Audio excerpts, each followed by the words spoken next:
Well, The Visit is about these two children who go to visit their grandparents on this kind of isolated farm in Pennsylvania. I live basically on an isolated farm in Pennsylvania. So that's the I don't find it a scary setting, but I tend to write scary stories about everything in Pennsylvania.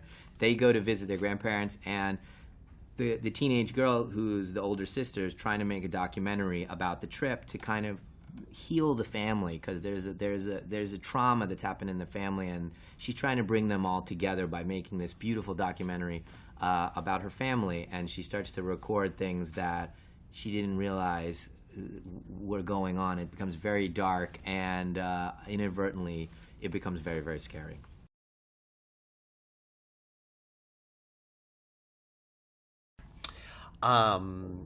Well, I think in a few ways. I think first of all, tonally, it's really tricky to make something that's thrilling and scary and also funny. Usually, if you have something funny, the other things go away. And I think one thing that's very unique about it, and unique tonight, is the way he's been able to do that.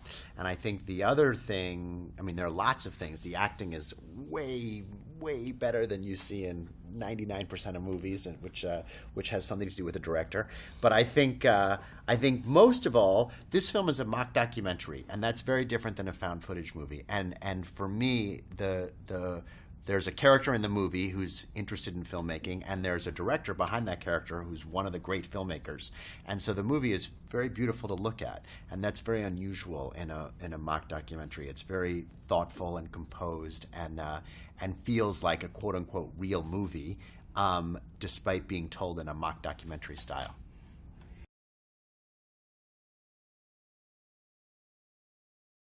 I think you've hit on it exactly. You know, what happens when you make a smaller movie is you have to focus. You have to aim all your creative energy at the things that you have, not the things that you don't have. I don't have the ability to have 20 locations. I don't have the ability to have a giant crew or this equipment or that equipment.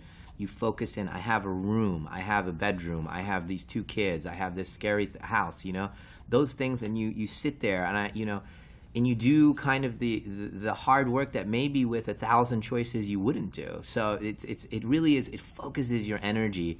I mean, again, I love minimalism as a style of storytelling. You know, don't show, insinuate.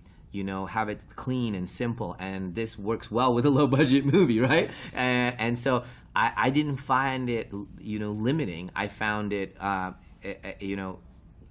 it gave me parameters on how to think. And creativity needs walls. You need to bounce something off a wall. If there's, we've seen this over and over in art in all forms. When there's too much going on, you can't get to the essence of it, right? At the end of the day, it's very simple what makes something powerful. It's a simple idea, a simple story.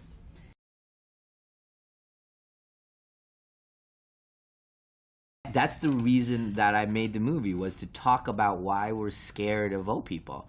Why is it? It's this fear of getting old, which is a version of I'm scared of dying.